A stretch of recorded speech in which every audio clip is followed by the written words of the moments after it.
Bonjour à tous, bienvenue dans le premier épisode de la saison 2 de Dans le nid des aigles. Premièrement, je voudrais remercier notre partenaire, le Baseball 360 Trois-Rivières, de nous accueillir dans leur lieu pour pouvoir tourner ce podcast-là. Je m'appelle Marc-Antoine Lefebvre, je suis directeur général adjoint des Aigles et je vais animer le podcast pour la saison. Avec moi, j'ai celui qu'on connaît mieux sous le gars du line-up, Olivier Jubinville. Salut Marco. Ça va bien? En forme, toi? Yes, merci d'être là. Dans le fond, Oli, le gars du line-up, c'est lui qui produit tout notre contenu.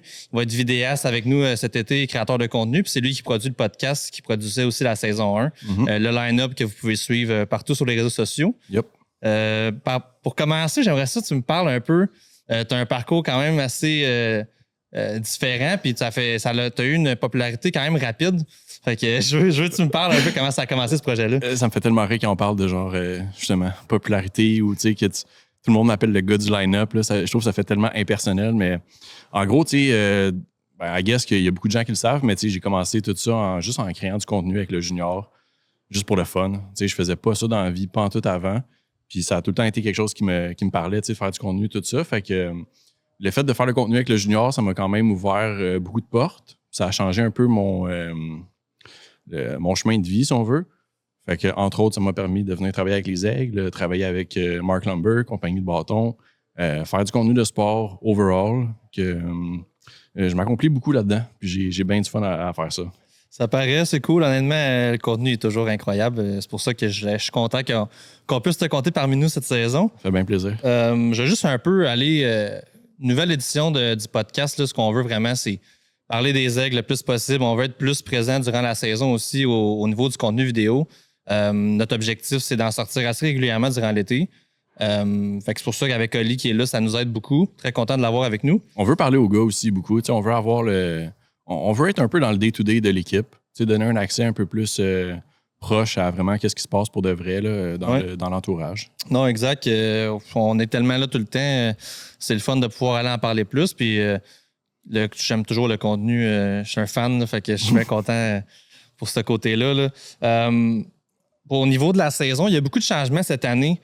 On est rendu avec 2 nouvelles équipes, là, Mississippi puis Down East, ce qui fait qu'on tombe à 18 équipes au total. 2 conférences de 9 équipes, que chaque conférence a 2 divisions. Donc, nous, dans notre division, on a 5 équipes. On est rendu avec, il y a nous, Québec, Ottawa, Tri-City, puis Brockton. Parenthèse, Brockton, c'est New England qui change de brand après seulement 1 an. Ils reviennent à l'équipe qu'il y avait quand ils étaient dans la Ligue Can-Am, les Brockton Rocks. Donc, à ne pas confondre New England et maintenant Brockton. Je pense que ça change un peu le format des séries aussi. Ça, exactement, c'est ça. Dans le fond, on était habitué avec seulement 3 équipes qui faisaient les séries. Évidemment, on trouvait toutes que c'était pas beaucoup. On monte à 4 équipes avec ça, donc une chance de plus de faire les séries. On va voir. Là, c'est ça. Entre autres, un nouvel entraîneur cette année, Jonathan Albaladeo. C'est sûr que c'est un défi d'arriver comme nouveau coach puis de tout de suite penser aux séries. On va voir ce qu'il est capable de faire avec nous. Mais il y a plusieurs bonnes signatures. Là. On est content quand même jusqu'à maintenant. On a récemment annoncé le retour de Louis-Philippe Pelletier. On a Jason Terrien qui est de retour également, comme Québécois, Nathan Landry. Mathieu Vallée qui a fait un court passage avec nous l'année passée, qui va être de retour cette année. Le camp d'entraînement, au moment que vous écoutez, le camp d'entraînement se déroule. Là. Donc, on a Mathieu Vallée puis Charles Lefebvre qui est également au camp. Donc, quand même plusieurs Québécois cette année qui vont compétitionner pour un poste. Sinon, plusieurs bons frappeurs. Je pense que cette année, on peut s'attendre à avoir plusieurs longues balles. Là. On va avoir beaucoup de puissance dans l'alignement. Puis, tu sais, moi, ça fait pas assez longtemps que je suis là dans l'entourage de l'équipe, mais c'est-tu vraiment tout le temps comme ça qu'il y a quand même beaucoup de nouveaux visages puis que ça change quand même beaucoup d'année en année? Oui, bien, c'est une excellente question parce que je voulais venir aussi à ce point-là, c'est que les joueurs ont un statut dépendamment de leur âge et de leur expérience professionnelle. L'année passée, on avait 7 ou 8 joueurs qui tombaient vétérans cette année. On avait déjà 2 vétérans en Jason Terrien et en Steve Brown. Après ça, Raphaël Gladu devenait vétéran. Malheureusement, Raphaël, avec son travail, ne pouvait pas jouer avec nous cet été. C'est pas parce qu'on le voulait pas puis parce qu'il voulait pas venir. On a travaillé très fort des 2 côtés pour que ça fonctionne, mais on n'a pas réussi finalement avec son emploi. C'est quand même une réalité qui est tough là, pour les gars. Exactement. C'est que Oui, tu sais, il y en a qui réussissent à avoir un emploi juste l'hiver puis qui peuvent jouer l'été. C'était pas le cas pour lui. Il est très déçu. Là. Je l'ai vu récemment. On a frappé ensemble. Puis il aurait vraiment aimé ça revenir. C'était pas son but, c'était vraiment de revenir. Fait que, mais c'est ça, c'est la réalité des athlètes professionnels dans notre ligue. C'est pas un salaire annuel, donc ils n'ont pas le choix de travailler ailleurs. C'est pour ça qu'on n'a pas Raphaël cette année. Puis sinon, il y avait Rodrigo Roscoe qui tombe vétéran aussi, Osman Gutiérrez qui tombe vétéran. Puis Braden Alleman, on a le droit à seulement 2. Fait que là, il y a le retour de Terrien. Pour le moment, on est encore à la recherche du 2e vétéran. Il y a eu plusieurs discussions avec des lanceurs et tout ça. C'est pas réglé officiellement encore. Fait que c'est pour ça qu'on a perdu beaucoup de joueurs de l'année passée. Puis il y a d'autres joueurs, par exemple Brandon Datsun, qu'on aimait beaucoup, c'est un très bon frappeur. Ben lui, il a signé dans la Ligue American Association, qui est une ligue aux États-Unis, qui est un calibre très bon aussi. Fait qu'il a décidé d'opter pour ça. Il méritait d'avoir une chance aussi avec la saison qu'il avait eue. Là, il a fini 3e frappeur de la Ligue au niveau de la moyenne. Fait que c'est une bonne nouvelle pour lui, on est content pour lui. Mais c'est ça qui explique un peu qu'il y a des joueurs qui reviennent, mais il n'y en a pas beaucoup. Puis évidemment, avec un nouvel entraîneur, c'est sûr que ça apporte du changement. Mais c'était ça le but aussi en changeant d'entraîneur. On voulait s'améliorer. Fait que c'est normal qu'il faut vivre avec les changements. Mais on est quand même heureux qu'à la fin de la journée, on a plusieurs Québécois qui sont encore là. Puis pour lui, c'est important aussi là, de donner la chance aux joueurs locaux. On a parlé avec lui dès le début, puis il a trouvé ça super important. Fait que peut-être que pendant l'année, avec des blessures ou quoi que ce soit, il pourrait en avoir d'autres. Ça va être à voir, mais il est très ouvert à ça. Là. Parce que, tu sais, mine de rien... pour avoir un peu gravité dans le baseball ici au Québec dans les dernières années, il y a des gars là, qui donnent pas leur place, là, qui sont quand même des excellents joueurs, qui ont peut-être pas la visibilité que d'autres ont en ayant joué, mettons, dans des gros programmes NCAA ou d'avoir une autre expérience professionnelle. Mais il y a des gars il y a quand même du gros calibre. Il y a des gars qui peuvent venir se battre pour jouer dans un niveau comme ça. Là. Effectivement, c'est ça. C'est, ce qui est dur quand ils n'ont pas d'expérience, soit professionnelle ou dans la NCAA, c'est que tu n'as pas moyen de voir leurs chiffres. Puis comme notre entraîneur vient de Porto Rico, ben, il ne connaît pas les joueurs nécessairement. Ce que j'aimerais, c'est d'amener quelques joueurs du Québec pendant l'année, faire des pratiques au bâton, juste ou des bullpens pour les lanceurs, mais juste que l'entraîneur puisse le voir par lui-même. Parce qu'au final, c'est lui qui prend la décision. Quand même que moi, je dirais, on invite lui. Si lui, il ne le connaît pas, puis je comprends, là, à sa place, il ne connaît pas les gars. Mais là, c'est sa première année. Peut-être qu'éventuellement, en amenant plusieurs joueurs, il va en connaître plus. Mais son intérêt est là d'en avoir. Fait que ça, c'est une bonne nouvelle. Fait que ça va être à suivre pour la saison, mais on commence quand même avec une bonne base avec 5 Québécois. Fait que c'est quand même... ça augure bien pareil pour la saison. Parlant de joueurs québécois, on a-tu quelqu'un qui est là en hold pour venir nous rejoindre? Oui, on va aller là. Dans le fond... notre invité aujourd'hui, passé par un natif de Victoriaville qui a passé au Junior College à Mineral Area pour ensuite transférer à l'université Mizzou, qui est une très bonne université aux États-Unis. Puis ensuite, a été drafté en 15e ronde par les Red Sox de Boston, où il a évolué pendant 3 ans au niveau A et A fort. Puis maintenant, depuis la fin de l'année passée, c'est un lanceur pour nos Aigles de Trois-Rivières. Donc, merci d'accueillir dans le nid des Aigles, Nathan Landry. C'est sûr, Nate?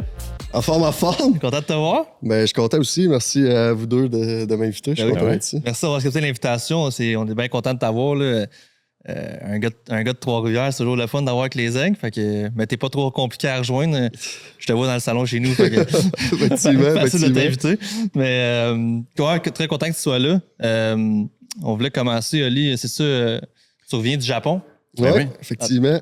Comment ça s'est passé, cette affaire-là? Ça a très bien été. Fait que dans le fond, pour résumer un peu, j'étais au Japon, vu que pendant l'année, j'aide au niveau de l'ABC féminin. Fait que on est allé là, la gang d'entraîneurs avec les joueuses post-secondaires.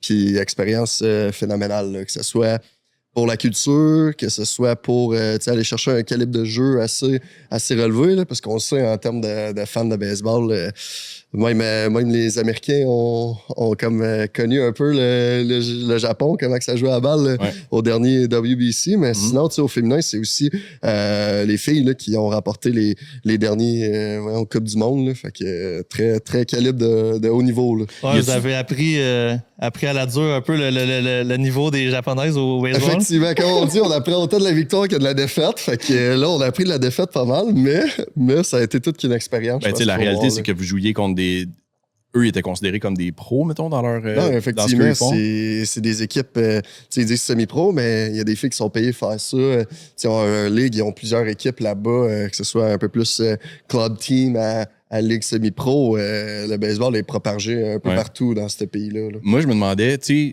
sais que, mettons, à la base, il y a déjà une différence entre le baseball, même ici, là, entre le baseball féminin et entre le baseball masculin. La game est un peu différente. Là, d'aller au Japon, est-ce que, même toi, en tant que joueur, je sais que vous avez côtoyé surtout des filles, mais y a-tu des choses que toi, dans ta game, que tu as vu des choses que tu pourrais implémenter dans ta game ou que tu pourrais aller chercher d'eux autres, mettons? Non, effectivement. Puis, tu sais, j'étais là en tant que coach, mais j'ai aussi appris en tant que joueur. Là. On a eu 2 opportunités d'aller voir des matchs. On est allé au Tokyo Dome, puis on a vu des matchs pro. Des hommes aussi. Là. Ouais. Fait que moi, ce que j'ai implanté beaucoup, là, on dit en anglais le terme un peu tout ce qui est timing disruption, là, sont beaucoup là-dessus. Là. Leur premier move, ils le répètent beaucoup, que ce soit en répétition d'avant le match sans nécessairement balle de baseball. Je pense que leur contrôle de ce premier move-là, il est adéquat, il est parfait.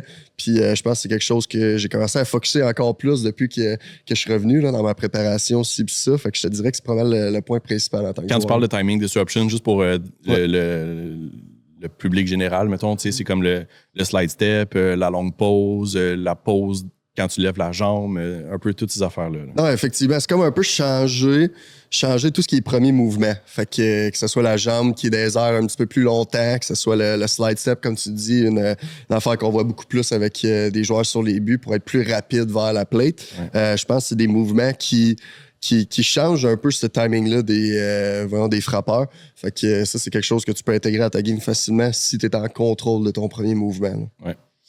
C'est comment coacher les filles de l'ABC féminin?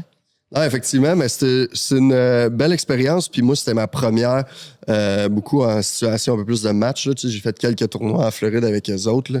C'est sûr que l'approche est différente. Je pense que c'est une approche, on va dire comme ça, un petit peu plus patiente. Là. Mais sinon, j'adore. Là. Tu sais, on a plusieurs passionnés de balle. Puis moi, j'ai eu beaucoup de plaisir. Je m'occupe beaucoup plus des lanceurs. Fait que je pense de continuer à partager un peu ma passion puis ce que j'ai appris dans les dernières années avec eux autres. Là, quand ils sont sous écoute, là, c'est incroyable. Moi, quand je t'ai rencontré la première fois, j'étais venu filmer une game des Aigles juniors. Puis je te connaissais pas parce que ça faisait quand même longtemps que j'étais pas dans l'entourage du baseball. Puis les gars, ils me disaient « Ah, t'as-tu vu Nick Landry, il va sortir au draft, etc. » Puis là, j'étais comme... J'ai été curieux par rapport à ça. Puis de là, je veux savoir, tu sais, à ce moment-là, t'avais pris un été off, mettons, pour coacher avec les Aigles, puis en préparation vers le draft, tu voulais pas nécessairement te blesser et tout. T'étais vraiment dans un mindset où est-ce que tu voulais aller jouer pro, être athlète, comme... Mais aujourd'hui, ta réalité, elle a changé. Genre, oui, OK, tu joues encore professionnellement, mais t'es revenu ici au Québec, t'as commencé à coacher, t'es impliqué ici au Baseball 360, comme t'es en affaires, en fait. Ouais. Comment tu vis cette transition-là de juste focusser sur tes performances athlète pro, mais de là, de venir intégrer quelques affaires dans ton quotidien, mettons? Non, effectivement, mais tu sais, dans les 5 dernières années, le baseball a tout à fait partie, je te dirais pratiquement 100% de mon temps. Là. Est-ce que ça a changé? Oui, beaucoup, parce qu'avec quand j'ai quitté l'organisation des Red Sox, je suis revenu, puis je suis rentré tout de suite avec les Aigles pour finir la saison en 2 semaines, sans vraiment y penser, puis juste finir ma saison comme si j'avais mes 2 semaines de plus, finalement. Ouais. Là. Mais tu sais, quand je suis revenu, ça a été un choc, ça, c'est sûr. Je pense que les premiers mois n'ont pas été si difficiles parce que ça changeait pas de ma routine des années dernières. Je revenais au Québec, j'aidais au niveau des cours privés, j'aidais quand même avec l'ABC féminin dans les autres années. Mm-hmm. Puis je pense, je te dirais là, que c'est plus après le temps des fêtes. Là, donc, cette portion un petit peu plus fin décembre à présentement, là, tu sais, ça a été différent parce qu'habituellement, j'étais 100% au baseball. Dans le sens que première semaine de janvier, je partais en Floride, c'était préparation pour mon camp, c'est ça. là, j'étais ici. Ma préparation était complètement différente. Puis en plus, je devais... c'est la réalité d'un adulte maintenant. Là. Je me levais le matin, je répondais à mes courriels, j'aidais au niveau du 300 où que je suis copropriétaire. Ouais. Après ça, c'était toute préparation pour les pratiques. Donc maintenant que j'avais un contrat un petit peu plus solide, puis plus concret avec les filles de l'ABC, ben, c'était préparation au plan de pratique. C'est ça. Fait que ce côté-là, que j'ai essayé d'englober quand même avec ma préparation. C'est sûr que toutes mes journées ne sont pas nécessairement consacrées à ma préparation au baseball puis à mon entraînement, mais j'ai essayé de jumeler les deux parce que je fais, ma préparation, j'ai tombé en amour, si on veut, avec ça. Là. Je le fais parce que j'aime ça, j'étais un passionné, puis c'est sûr que là, j'avais d'autres contraintes, d'autres travails que je devais prendre soin. Fait que j'ai essayé de jumeler le plus possible les deux. Fait que mes matins ressemblaient sensiblement pareil avec un petit peu plus de travail autour. Mais ouais, mais ça m'amène à... Moi, ce qui m'intéresse aussi, c'est que t'as pas le parcours typique du joueur de baseball professionnel. Tu sais, t'as parti de loin quand même, puis ça s'est développé sur le tard. Fait que je veux que tu me racontes un peu ton parcours baseball. Non, effectivement, tu sais, c'est souvent ce qu'on dit, que j'ai pas le parcours typique, mais... J'aime mon parcours, tu sais, je suis rentré là, moi j'ai commencé à 11-12 ans, c'est mon cousin qui jouait à la balle l'été, puis je l'ai vu une couple de fois, puis je voulais commencer, tu sais. Je suis classique joueur au Québec qui joue au hockey pendant l'année, puis tu sais, l'été, je jouais pas au hockey nécessairement, puis j'essayais de me trouver d'autres passe-temps. Puis finalement, à 11-12 ans, j'ai commencé un petit peu plus le baseball. Je pense que c'est le jumelage parfait, comme on dit, le hockey, baseball. On a tout fait ça. J'ai l'impression que tous les Québécois font ça, puis c'est le fun, tu sais, je pense, de faire plusieurs sports, puis de pas nécessairement être dans un sport-études non plus. Tu sais, moi, j'ai commencé à 12 ans, j'étais dans une petite ligue à Victoriaville. Je jouais une game semaine, tu sais. Mon frère était dans mon équipe, mon cousin était ça dans mon équipe ou dans l'autre équipe. Tu sais, on avait 2 équipes à Victo, on jouait contre Asbestos puis Warwick. Puis c'était comme cette saison-là qu'on jouait pour après ça avoir des séries puis les championnats provinciaux comme on connaît, ci puis ça. Fait que oui, c'est pas un parcours typique, mais tu sais, c'est pas mal ça qui a été jusqu'à mes 16 ans, je dirais. Là. Après ça, après mon année de 16 ans, c'est là que j'ai commencé à avoir un petit peu plus d'opportunités. Tu sais, je revenais de championnat canadien des petites ligues qu'on avait faites à Victoriaville, qui a été une belle expérience. Puis après ça, ça a été là que ça a commencé au niveau tout ce qui est midget 3A, opportunité au cégep à Drummondville, puis qu'après ça, j'étais allé au collège La Flèche, puis c'est là que ça a commencé à déboucher, puis que je me suis concentré un petit peu plus vers le baseball à 100%. Là. Mais qu'est-ce qui a fait que tu jouais t'étais un joueur de champ, tu lançais pas à 12, 13 ans, peu importe. Qu'est-ce qui a fait qu'à 15, 16 ans, t'es devenu lanceur, t'as pris 15 000 à l'heure en un an, puis comment c'est arrivé? C'est une belle expérience, puis j'ai même une petite anecdote là-dessus. Là. Moi, la première fois que j'ai lancé... moi, j'étais un joueur de champ seulement quand j'ai commencé, de 12 à 14, je dirais. Là. Puis tu sais, je jouais à la champ. Moi, j'aimais ça lancer au 3e but sur un first to third, là, couper des gars, faire des diving plays, tu sais, classique qu'on dit, mettre de la moutarde. Là. Moi, j'étais un jeune de même, là, un peu hyper actif, qui voulait sauter partout pour pogner les balles. Puis j'aimais ça, lancer des balles sur les buts. Mais là, j'arrivais sur le monticule, c'est ça qui est drôle, j'aimais pas ça. J'aimais pas ça être seul, tu sais. J'aimais ça, l'aspect groupe, puis tu sais, ça a complètement changé d'aujourd'hui, qu'à cette heure, c'est pratiquement ça que j'aime, là. Après ça, tu sais, ça a juste débouché dans le sens que j'ai une première opportunité. La première fois que j'ai lancé, on perdait par 10. Mon coach, il est comme, tu sais, on a plus vraiment de bras, tu veux-tu y aller? Puis, tu sais, ça avait vraiment pas bien été, là. Ça avait vraiment pas bien été, puis moi, je voulais plus jamais y retourner. Tu sais, j'avais déjà conté cette histoire-là d'un podcast aux États, puis les gars étaient crampés, mais c'était ça. J'ai eu ma première opportunité, puis si t'aimes pas ça, tu veux pas le refaire, mettons. Quand ça va pas bien, c'est rare, t'aimes ça. Puis finalement, tu sais, en continuant à lancer dans le champ, tu fais des long toss, ça, puis naturellement, j'ai commencé à avoir un petit peu plus de vitesse, puis me concentrer un petit peu plus à lancer. Fait que, tu sais, j'avais un vraiment bon bras, mais je savais vraiment pas où je lançais, là. J'ai commencé 15-16 à lancer un petit peu plus, puis on pourrait dire wild thing, là, tu sais. J'avais un bon bras pour mon âge, j'avais une poussée de croissance, tu sais. Fait que tout ça a comme aidé en termes de vitesse, puis je te dirais que c'est plus à 17-18 que j'ai vraiment eu un plus grand jump de vélocité, mais, tu sais, c'est vraiment comme ça, un petit peu plus anodin, là. Puis vas-y. À quel moment, mettons, que tu as eu un genre de déclic que tu te dis OK, il y a de quoi faire avec ça, tu sais. Je pourrais en faire quelque chose de sérieux puis vraiment en avoir une carrière? Genre? Y a-tu un moment que tu t'es... En avoir une carrière, peut-être pas nécessairement, mais plus j'avançais, j'avais 15-16 ans, je frappais pas très bien. Moi, j'étais un joueur défensif. Là. Fait qu'en partant, tu sais, c'était comme... J'aimais pas tant... Moi, je comprenais pas, ça se stiquait pas dans ma tête comment tu pouvais être fier de frapper une fois sur 3. Moi, c'était chouette 2 fois sur 3. Puis c'est le principe du baseball, puis c'est la réalité du baseball. Mais j'étais jeune. Là. Moi, je comprenais pas. J'étais tout à fâché, je me faisais retirer, il fallait que je bonne, puis fallait que je trouve un moyen d'aider mon équipe. Puis dans ces championnats canadiens-là, j'ai commencé à jouer un petit peu moins, puis j'ai commencé à lancer un petit peu plus en relève. C'est là que j'ai comme aimé tout le côté un petit peu plus préparation. Puis tu sais, j'ai pas à faire de BP avant la game, j'ai pas si... C'est moi, je me lance, je prépare mon corps pour aller faire ce job-là puis aider l'équipe. C'était comme un peu ton rôle. Comme un gars qui joue sur le piqué, tu sais, au hockey. Il jouera pas nécessairement le plus à 5 contre 5, mais ce gars-là, s'il fait bien sa job puis c'est ça qu'il aime, tu sais, c'est un peu ta préparation-là va être axée beaucoup sur ça. Fait que c'est un peu comme ça que je le vois. Là. C'est un peu prendre fierté à ton rôle dans l'équipe, si on en veut. Plein ça. En plein ça. Puis ça m'a débouché des portes que j'aurais probablement jamais eues si j'avais juste resté en tant que joueur de champ, tu sais. Dans le midget 3, je pense que j'ai 30 à te battre. J'étais là pour être un lanceur. J'ai commencé à avoir un peu plus de départ. Je lançais en relève aussi quand même. Mais mon rôle, c'était lanceur. J'ai une trentaine d'at-bats, je jouais un petit peu dans le champ, mais j'étais là. Puis mon rôle dans l'équipe, c'est donne-nous des manches. Fait que c'est comme un peu là que j'ai commencé à tomber en amour avec ce processus-là. T'as-tu un genre de... Tu sais, si je prends exemple, moi, j'étais un bon joueur, mais j'ai jamais eu quelque chose qui m'a drivé en faire plus. Ouais. J'ai pas eu d'influence d'un coach qui m'a fait réaliser que j'avais un certain comme potentiel ou que j'aurais pu mettre plus d'efforts, être meilleur. Tu sais, je veux dire, j'avais pas de père dans ma vie qui m'a appris comme la discipline, tout ça. Y a-tu quelqu'un qui a eu une grosse influence sur toi dans cet aspect-là de la game? Non, effectivement. Puis même pas juste dans l'aspect de la game. Je pense que tant à l'école qu'en dehors, j'ai tout le temps été quelqu'un de très méthodique, très organisé. Puis je l'ai comme transposé dans mon sport aussi. Là. Je pense que c'est des valeurs que ma mère m'a beaucoup aidé. C'est un peu cliché, là, mais l'organisation, j'étais dans mes petits cahiers, je faisais ma planification, c'est ça, puis je l'ai comme transposé vers le baseball.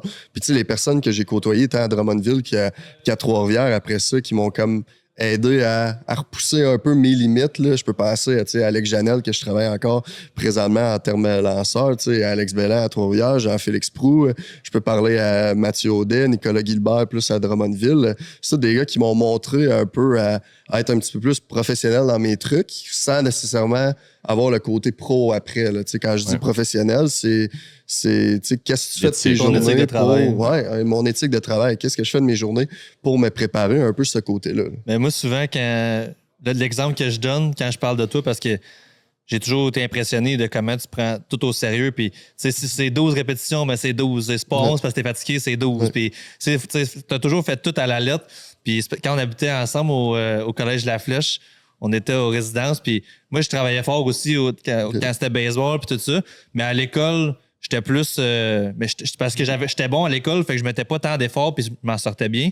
Mais pendant que, mettons, on arrivait à l'appart le soir, tu sais, tes devoirs de maths au complet, toutes les affaires. Pendant que moi, je jouais à NHL à côté, tu sais. C'est tout le temps l'exemple que je disais que la raison pourquoi tu as réussi à atteindre ce niveau-là, oui, tu as un talent, tu as une bonne shape et tout ça, mais si tu n'avais pas été autant assidu, c'est ça qui t'a amené au niveau supérieur. Là. Fait que un bon exemple pour les autres, là, mais ça m'a toujours impressionné de ce côté-là de ta personne. Là, je vais revenir plus souvent au podcast. Je reçois des compliments comme ça. Invitez-moi quand vous voulez. Non, mais c'est vrai, par exemple, parce que c'est pas tout le monde qui réalise que oui, c'est beau avoir un talent, mettons. Je reviens à moi, mais comme toi, tu as commencé à 11-12 ans, tu dis. Ouais. Genre, moi, à 7-8 ans, je savais que j'étais vraiment bon au baseball. Mais, en quelque part, je pense que ça m'a un peu nui parce que j'étais comme, j'ai tout le temps été bon, fait que j'avais pas nécessairement besoin de travailler pour, tu sais. Versus quelqu'un qui commence plus tard, qui voit qu'il a besoin de travailler fort sur des trucs. Tu sais, je sais pas, c'est un aspect qui est vraiment important à amener parce qu'au-delà du talent, de travailler fort sur des trucs, tu sais, moi, je l'ai vu récemment, comme j'ai jamais travaillé fort de ma vie, je parle au baseball, mais aussi en général, là. Puis, du moment que je me suis dit, OK, je vais travailler fort sur quelque chose, qui est, mettons, la création de contenu, ça a littéralement changé ma vie. Là. C'est pas parce que j'avais pas les skills, je savais pas nécessairement qu'est-ce que je faisais, j'avais pas d'expérience là-dedans, mais j'ai juste décidé de travailler fort à un certain moment, ça a payé. Genre, c'est quelque chose qui s'applique dans n'importe quoi dans la vie. Là. Non, c'était en plein ça. Puis, tu sais, je l'explique beaucoup. Là, tu sais, j'ai commencé à 11-12 ans, mais à 11-12 ans, j'ai commencé plus équipe organisée. Tu sais, je me lançais dehors avec mon frère. Tu sais, on jouait au parc au baseball, genre style wiffle ball. Tu sais, comme tout kid, on sortait puis on jouait. Tu sais, on avait des parties de famille puis on jouait au mini-hockey ou quand c'était l'été, on jouait dehors au baseball. On faisait nos buts avec ce qu'il y avait tu sais, dans la cour en arrière. Puis, tu sais, je pense que c'est ça qui m'a un peu aidé parce que j'étais arrivé à 11-12 ans dans ma première équipe organisée puis ça faisait pas. Et, tu sais, tout le monde dans mon équipe, là, ça faisait depuis 7-8 ans qui jouait. Là. Moi, j'ai commencé, puis j'écoutais. Là, j'avais jamais entendu ce truc-là, j'avais jamais entendu ça. Fait que je suis arrivé là un peu en éponge inconsciemment, puis j'écoutais un peu de tout, puis j'essayais vraiment de reprendre sur voyons, tout le monde que ça fait plein d'années qu'ils n'entendent parler. Là. T'avais-tu des idoles? Genre que tu regardais du baseball pro, que t'étais comme, ce gars-là, man. Moi, en tant que gaucher, je regardais tout le temps un peu. Je me rappelle quand je suis allé voir la game des Blue Jays, ils venaient d'acquérir David Price. Moi, je checkais David Price, classique Clayton Kershaw, que j'ai tout aimé à cause de sa motion un peu non conventionnelle, puis le gros leg kick, c'est ça. Ouais. Fait que ça a tout été deux gauchers que j'ai regardé pas mal, puis ils étaient pas mal dans leur prime quand j'ai commencé à regarder le baseball. Là. Ouais. Pas des mauvais choix. Non, effectivement. Fait que là, tu vas au La Flèche. Je veux que tu me parles du processus de OK, là, je suis au Québec, je vais aller au collège. Comment c'est arrivé? Pourquoi Mineral Area? Puis après ça, Mizzou. Puis c'est arrivé quand même assez vite, je dirais, dans le sens que moi, c'est plus à ma dernière année que j'ai commencé à regarder. J'ai eu mon gros jump de vélocité avant de partir, voyons, quand on part en Floride en mars, là, c'est là que j'ai touché mon premier 90 à vie, ce qui veut pas dire que je lançais tout le temps 90, mais que j'avais atteint ce chiffre-là pour la première fois. Puis tu sais, tout ce passage-là avant, je te dirais que c'est vraiment ma 3e année du cégep, donc ma 2e année au Collège La Flèche que j'ai commencé à, comme tu vois, les gars qui partent un peu, je commence à vraiment aimer ça, je suis focusé 100% sur le baseball depuis que je suis au cégep.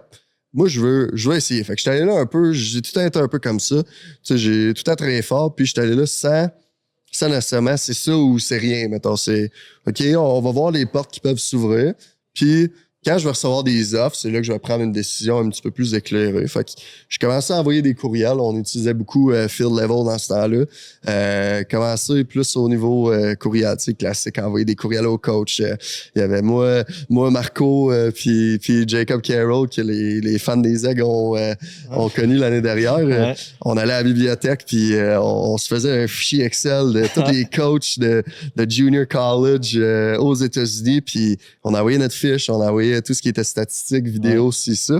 Fait que tu sais, c'est ceci-là, on l'a comme vécu tout ensemble. Fait que ça a comme été un peu facile. Puis après ça, c'était d'attendre des réponses. Là, on recevait une réponse d'un collège. OK, je vais en savoir plus. Y a-t-il quelqu'un que je peux contacter? Puis tu sais, Alexandre Bellin, qui était entraîneur-chef dans ce temps-là au Dragon du Collège La Flèche. Il nous a beaucoup aidé dans ce processus-là. Puis on a comme suivi un peu ce pattern-là un petit peu plus naturel. Là. Quand tu parles 3e année du cégep, t'avais quoi? T'avais 19? Ouais, 19 ans, je pense, ouais. Okay. Mais c'est hot, honnêtement, de repenser à ça. C'est vrai qu'on en avait mis, on avait mis du temps et de l'effort. Puis c'est parce que tu te lances dans l'inconnu. Là, oui, on sait c'est quoi, mais mettons, toi, t'es allé au Missouri. Ouais. Mais moi, mettons, j'étais parti avec Jake au Kansas, dans la plus petite ville aux États-Unis. Il n'y avait rien, là. Mais tu te lances là, tu sais pas trop où tu t'en vas. Puis, fait que ça prend quand même. Moi, je suis pas resté longtemps. Là. Jake il avait fait un bon bout au Kansas, puis après ça, en Arkansas. Mais c'est ça, c'est un gros step quand même qu'on réalise pas quand on le fait, mais tu pars tout seul aux États-Unis. Là. Non, c'est ça. Puis tu sais, au Québec, tu penses que t'es bon en anglais. Puis tu sais, j'écoutais à l'école, tu sais, j'avais mes cours de seconde langue. Puis tu sais, j'arrive là la première fois, puis tu sais, je me suis comme... Moi, je voulais vivre l'expérience, puis... Tu sais, on demandait souvent, est-ce que vous voulez partir avec quelqu'un du Québec pour vous aider en transition? Puis moi, j'étais comme, tant qu'à vivre, tu sais, c'est pas une obligation. Ouais. Puis tu sais, j'avais entendu parler de Mineral College. J'avais un bon feeling. Là. J'ai beaucoup su mes feelings. Là. J'ai regardé l'équipe était à peu près où. Tu sais, je savais que c'était une bonne conférence au Missouri, qu'il y avait plusieurs bonnes équipes. J'avais pas pensé nécessairement à long terme avec tout ce qui était université par la suite. Mais je savais que comme JUCO, c'était un jeune JUCO, le programme commençait tranquillement. Il n'y a pas beaucoup de gars qui sortent de là. qu'on connaît au Québec, mais je pourrais aller là, essayer de faire ma place un peu en termes est-ce que je peux avoir un rôle dans cette équipe-là en sachant les joueurs de l'année dernière, ci pis ça. Fait que ce processus-là, il avait été un peu comme ça. Fait que quand je suis arrivé là, avec mon anglais, je me rappellerai tout le temps, là, la première fois que je me suis pointé là, mais ça ressemble un peu au setup qu'on est live. J'arrive dans ma chambre, puis là, le coach a comme dit, on a un gars du Québec, Canada qui arrive, aller dire salut, puis là, il y a toute l'équipe qui est devant toi, comme une quarantaine de joueurs dans le même dorm. Tout le monde me parle en anglais. Là, ça parle vite. Puis là, je comprends rien ou je comprends, mais après ça, d'essayer de traduire tout ce que je veux essayer de dire, j'ai l'impression qu'on est passé une nouvelle conversation. Puis moi, j'allume sa conversation d'avant. Moi, je suis comme, hey, si c'est de même pendant un solide mois, là, je t'offrais pas ici. Oublie ça. Moi, j'aime ça jaser. Là, si je peux pas jaser à personne, puis finalement, je me suis. J'étais m'aider un petit peu au Learning Center qu'on appelait, là, qui est un peu le centre d'apprentissage, si tu veux. Je faisais des petits cours de plus au niveau d'anglais pour essayer de pick up un peu plus sur la langue, puis de pouvoir discuter avec du monde le plus naturellement possible. Ouais, jamais rien laissé au hasard, toi. En plein ça. Fait que là, tu joues là 2 ans? Oui, j'étais là 2 ans, puis ma première année, c'est l'année COVID, dans le fond. Oui, exact. Donc, la saison qui a comme été coupée très rapidement. Là. Je pense que j'ai eu 4 ou 5 départs, puis après ça, on était revenu au Québec. Donc, plus aspect COVID qu'on connaît tous. Là. Fait que ça a été ma première année d'expérience aux États-Unis. Puis, là, tu fais tes 2 ans. Après ça, tu commences à parler des universités. Tu étais allé à Mizzou. C'était quoi le processus? T'avais-tu comme plusieurs équipes différentes ou c'est vraiment t'as eu Mizzou puis t'as fait bon, ben c'est là que je m'en vais? Non, effectivement. Puis ça, c'est un processus un peu différent d'au Québec parce qu'ils sont beaucoup en discussion avec ton entraîneur-chef au Junior College. Fait que pour ceux et celles qui connaissent pas, quand t'es Junior College, comme un peu si le cégep n'était pas obligatoire. T'sais, moi, j'ai passé par un cégep pour aller à l'université après. Fait que après mes 2 premières années de Junior College, j'avais comme 2 années de crédité. Donc, j'avais mon année freshman qu'on dit qui était la première année, puis ton année sophomore qui était faite. Fait qu'après ça, après ces 2 ans-là, tu es admissible à aller, à transférer d'université d'un 4-year university qu'on appelle. Là. Fait que ce processus-là est un petit peu plus simple pour le joueur, mais quand même assez spécial. C'était beaucoup mon coach qui commençait à me dire telle équipe commence à être intéressée, telle équipe commence à être intéressée. Puis après ça, quand tu es un petit peu plus avancé dans le processus, tu as tes discussions avec les différents entraîneurs. Puis j'ai eu quand même plusieurs collèges qui m'ont écrit. J'ai une bonne première saison avec la saison soit coupé. Là. J'ai eu 4-5 départs. J'étais un premier partant au niveau de l'équipe, lanceur gaucher. Fait que j'avais quelques discussions avec plusieurs équipes. Puis moi, ce que je voulais, c'était une place encore là, c'est que je peux faire ma place. Là. C'est bien beau, il y en a qui l'université la plus prestigieuse, c'est ça. Moi, je voulais être une bonne conférence, que j'aille une chance de faire ma place. C'est bien beau aller d'université, mais après ça, je me rends aux universités, puis que t'as 7 vétérans de l'année passée, puis que ces 7 vétérans-là, ils ont lancé 80% des manches, ben tu sais, c'est plus compliqué un peu à aller chercher un peu de temps de jeu. Fait que c'est là que j'ai eu comme 3 collèges qui ont comme ressorti, puis que finalement, j'ai pris la décision d'aller avec les Tigers de l'Université du Missouri. J'ai eu des bonnes discussions avec l'entraîneur-chef. Il avait montré beaucoup d'ouverture, mais beaucoup de... Il me voulait vraiment beaucoup, puis ça ressentait. Fait que je pense que j'ai tout été un peu au feeling avec les discussions que j'ai eues des personnes. Savoir si, à première vue, j'avais fait bonne première impression qu'ils voulaient poursuivre l'aventure un peu dans cette allée-là. Là. Fait que ça a été un petit peu plus naturel. Puis ça, j'ai commit avant ma 2e saison. Là. Fait que, quand je suis arrivé à l'automne, je suis pas arrivé dans le printemps en disant « faut que je me trouve une équipe pour l'année prochaine ».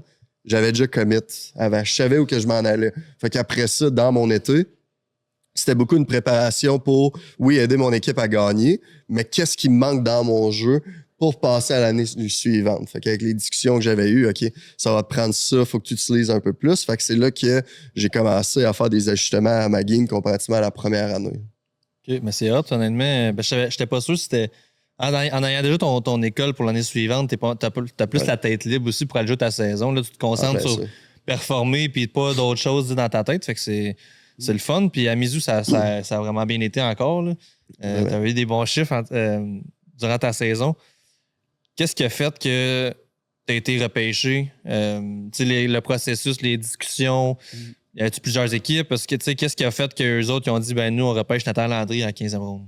Non, ben, tu sais, j'ai pas eu beaucoup de discussions avec des équipes, là, tu sais. Oui, il y en a qui disaient, t'as des chances de sortir, mais dans ma tête, tu sais, je retournais à l'université l'année d'après. Tu sais, j'ai eu le repêchage du jour 3, il était quoi, un mardi. Puis moi, le lundi, je faisais partie du meeting de départ pour retourner à l'université à l'automne, là. Tu sais, le repêchage est fin juillet. Mi-août, fin août, je repartais à l'université, là. Fait que moi, dans ma tête, c'était un peu sur ça que je me focusais. Puis tout ce qui était à côté, j'ai laissé un peu mon agent avec les discussions. Puis, tu sais, mon agent avait l'air confiant, mais tu sais, il y avait vraiment juste 2 équipes qui m'avaient parlé personnellement, là.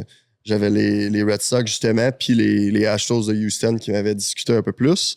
Sinon, les autres équipes, tu sais, ils envoient un peu des formulaires à l'agent. Tu sais, ils veulent un premier look, si tu veux.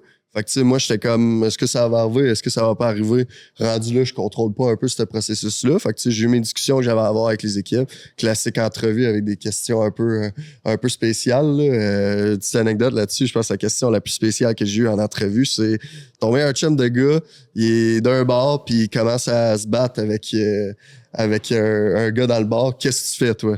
Tu veux pas te compromettre, là, Là, tu commences à discuter. Je suis un gars de cœur, je veux le défendre, mais tu sais, là, je suis.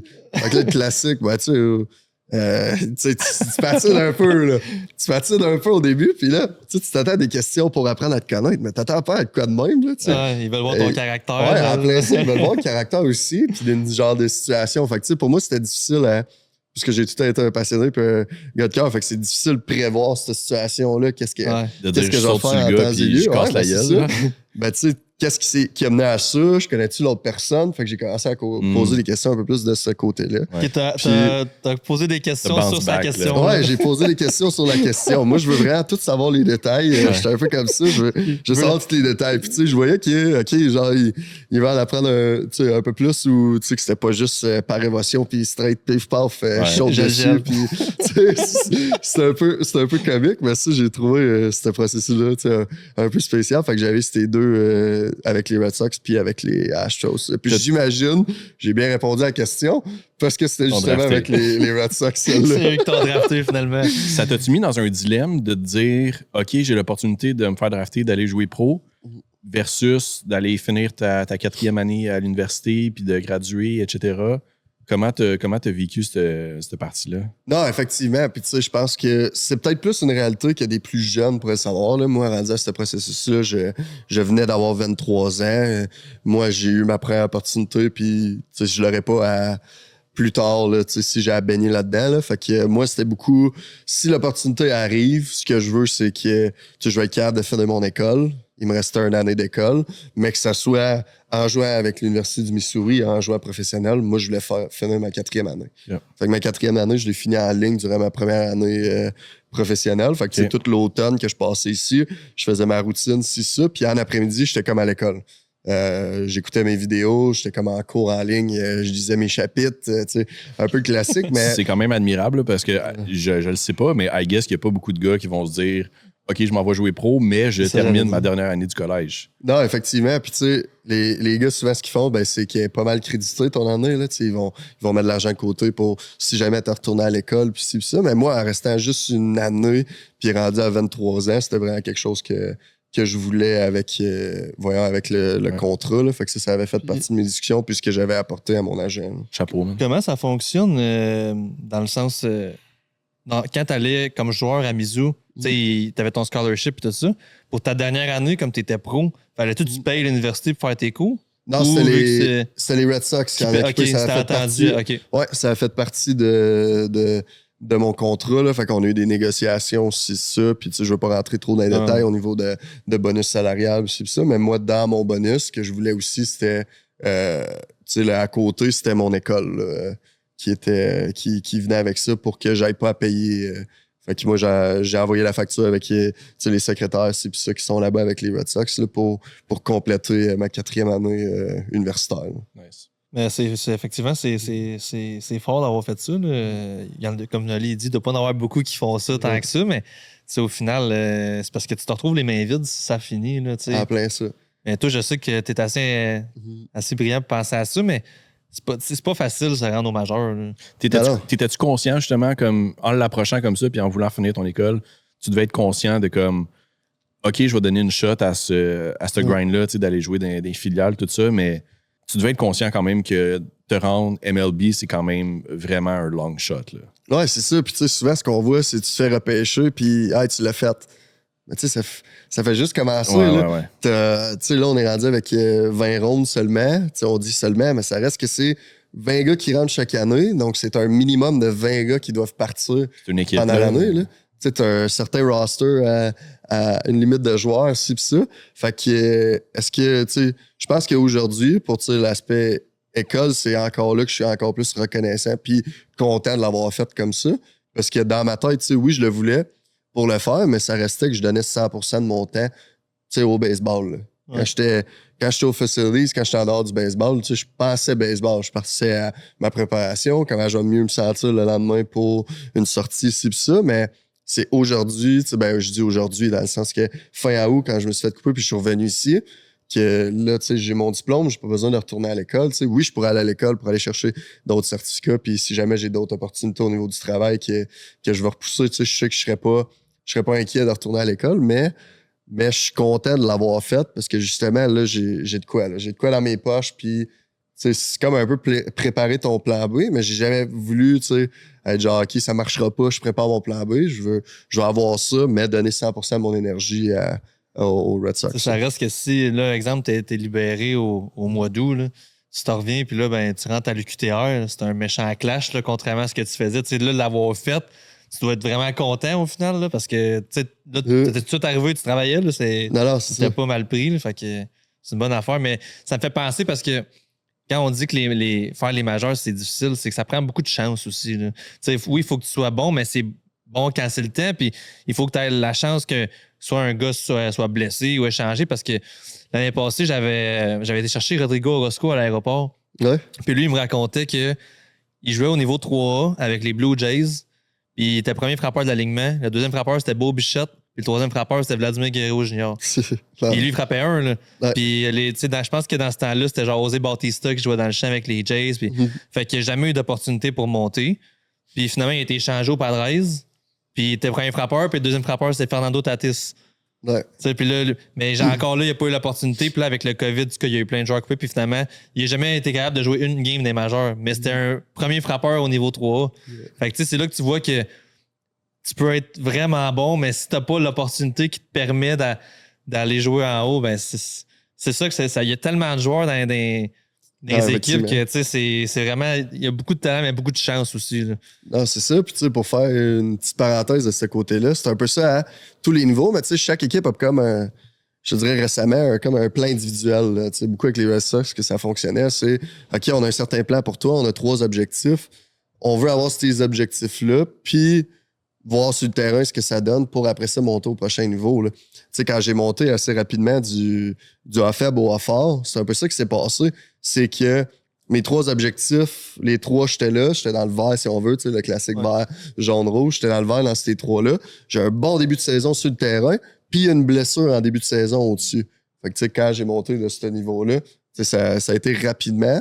Mais pour eux autres, c'est comme j'avais montré ce que j'avais à faire dans ce niveau-là pour passer au prochain niveau. Après ça, au prochain niveau, ils rajoutent une petite affaire. T'sais. OK, là, faut que tu rajoutes, mettons, ça puis ça pour passer au prochain niveau. Fait que je savais exactement ce qu'il fallait que je fasse pour passer au prochain niveau.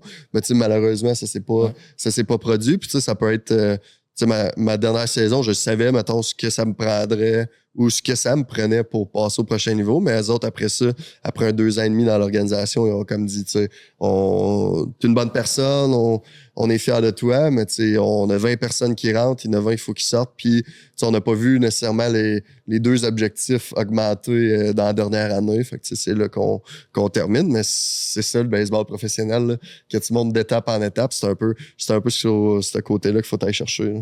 Comment tu te sens à l'approche de justement la saison qui s'en vient avec les Aigles, de venir jouer une partie de l'année au Québec, mais aussi de passer une saison complète dans une nouvelle ligue, un nouvel environnement, une nouvelle structure de comment la saison se passe? Comment tu vois la saison qui s'en vient? J'ai hâte que la saison commence. Honnêtement, là, j'étais en finalisation de préparation, puis j'ai hâte que ça commence parce que, tu sais, dans les 3 dernières années, c'était beaucoup sur le développement. Puis là, j'arrive dans une ligue où faut que tu compétitionnes. Ouais.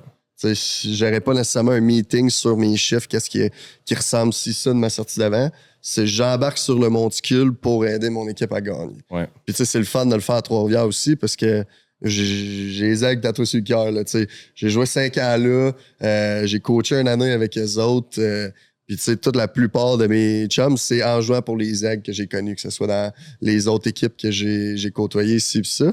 Mais, tu sais, j'ai hâte de recommencer à comme là, c'est le côté, je compétitionne. Fait que je suis en préparation pour ça, puis je serais prêt. Là. La saison commence demain, là. Je suis prêt, puis je veux juste aider l'équipe à gagner. Là. Fait que... Dans ton parcours au baseball, as-tu une école ou une équipe ou peu importe que tu as vraiment. Tu sais, que tu peux dire que c'est ton meilleur moment, mettons, au baseball? Ouais, ben c'est un bon parce qu'on dirait que j'aime aller chercher des moments de chaque équipe. Mais je pense qu'en termes de préparation pour être un joueur professionnel, l'Université du Missouri m'a beaucoup aidé, là, que ce soit les entraîneurs que j'avais là. Puis c'est là que j'ai appris un petit peu plus une certaine. Tu sais, j'avais tout le temps une certaine routine, mais là, je commençais à comprendre que c'est pas d'en faire plus qui est tout le temps bien, là, dans ce sens-là, que j'ai joué beaucoup, que j'ai eu des nouveaux rôles, que j'ai appris un petit peu plus en relève, que j'ai eu des matchs comme partant. Puis, tu sais, universitaire, c'est ça. C'est de donner une chance à ton équipe de gagner. Peu importe tes chiffres de vélocité, la balle courbe que tu lances, c'est t'embarques sur le monticule puis aide ton équipe à gagner. Puis, c'est là que tu vas avoir un petit peu plus de temps de jeu. Fait que je te dirais, comme ce moment-là avec l'université m'a beaucoup aidé pour les années d'après. C'était-tu une belle vie universitaire à cette université-là? C'était-tu ce que tu t'attendais ou différent? Ou... Non, mais effectivement, ça a été un beau choc puisque, tu sais, on l'a expliqué, Junior College, c'est ces petites villes-là. C'est petites villes, quasiment tout le monde se connaît. T'as 4-5 équipes sportives, puis c'est pas mal ça qui se passe dans le collège. Là. Puis là, t'arrives à l'Université du Missouri, c'est un peu plus gros, t'as plusieurs buildings, puis c'est comme dans les films, là, c'est stéréotype dans les films. Là. T'as ton côté business, t'as les buildings plus, tout ce qui est plus, je voulais dire pharmacie, mais plus les hôpitaux, là, tu sais. Ouais, building médical, en plein ça. Tout ce qui est plus building scientifique.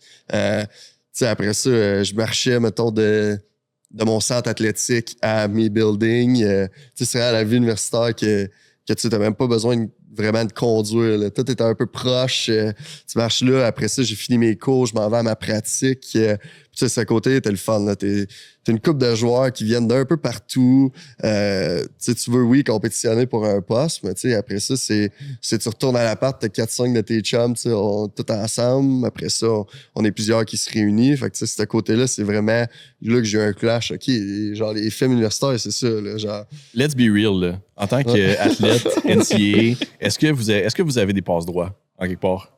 Passe droit, je te dirais personnellement, on n'avait pas besoin. Pas nécessairement. Mais tu sais, je pense que c'est plus vie d'école. Tu sais, vie d'école, c'est pas nécessairement un passe droit, mais tu sais, quand on est en saison du printemps, là, mettons, t'as une série du vendredi au dimanche. Là, et tu reviens le dimanche, dans la nuit du dimanche au lundi à 3 h du matin. Ton cours le lundi à 8 h, ben, tu y vas pas. Après ça, c'est de parler à tes profs pendant la semaine parce que là, tu t'en vas sur la route. Fait que le jeudi, tu seras pas là. Fait que, tu sais, pendant le printemps, mes cours, c'était principalement, mettons, le mardi, mercredi. Puis après ça, t'as les pratiques l'après-midi, puis tes cours, c'est juste en avant-midi. Fait que, tu sais, pas des passes droits, mais il faut vraiment que tu parles à tes profs pour dire, OK, c'est quoi, mettons, que j'ai besoin de faire pour cette semaine? L'équipe s'en va. Puis, tu sais, eux autres, ils comprennent. Là, ils aiment les sports. Tu sais, c'est un peu ce côté-là, je pense, qui serait plus compliqué, tu sais, au Québec. Là, mais, tu sais, aux États-Unis, dans la culture un peu patriotique, c'est ça. Même les profs, c'est des fans de tous les sports. Là. Ouais. Hey, good job en fin de semaine, les boys. Puis, tu sais, on est 4-5 joueurs de balle ensemble. Puis, ça discute, puis ça parle de ça. Là. Fait que, pas passe-droit, mais tu sais, je pense que tout passe par le sport principalement. Mais ce que j'aime des États-Unis, puis là, c'est pas un bon moment pour dire qu'on aime de quoi des États-Unis, mais c'est ils ont vraiment une fierté. Ouais. Puis, tu sais, si tu vas à Mizzou, mettons comme t'allais, ben, tout le monde porte les couleurs. Tout le monde va à la game de baseball. Tout le monde va à la game de football. Puis, c'est fort le sentiment. Là. Ouais. Fait que ça, on a un peu moins ça au Québec. Que je trouve, exemple, au La Flèche, pour la qu'on est allé là, il y en a qui vont voir l'équipe de hockey, mais pourquoi que l'équipe de volleyball n'est pas à la game de hockey avec le linge des dragons, mettons, pourquoi on a moins ça, puis même affaire au secondaire, mettons, moi j'allais à Demortagne ma dernière année à Boucherville, puis mettons, nous autres, c'était les Patriotes au baseball, mais l'équipe de hockey, c'était le Noir et Or. Mais tu sais, on est dans la même école, on n'a pas le même nom, tu sais. Fait que ça, je trouve qu'aux États-Unis, pour ça, j'aime ça, ce côté-là, que tout le monde est vraiment fier de son logo, puis de son équipe, puis de son école. On va le voir un peu dans des gros programmes, là. Tu sais, mettons, l'Université de Montréal, surtout le foot, là, je pense que c'est un gros. Tu sais, le foot, on sait ici au Québec que ça se passe principalement dans l'aspect universitaire, collégial. Il n'y a pas tant de. Il n'y a pas de football civil vraiment qui va se jouer, qui est comme le gros niveau. Non, c'est vraiment avec l'école. Fait que, oui, OK, ça va se voir avec le rouge et or, les carabins, tout ça. Mais c'est vrai que dans d'autres sports, dans d'autres, c'est pas la culture qui comme que tu bleeds ton école, genre, at large, là.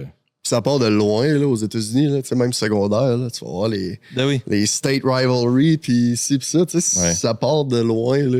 Fait que, tu sais, oui, ça serait le fun, mais il faudrait que ça commence de plus tôt que ça, puis je pense que c'est juste une affaire de culture. Là. Non, c'est ça, exact. C'est différent. Il y a ça, c'est un côté positif, mais il y a beaucoup de côtés moins positifs qu'on n'a pas besoin de ça au Canada. Fait que on est quand même...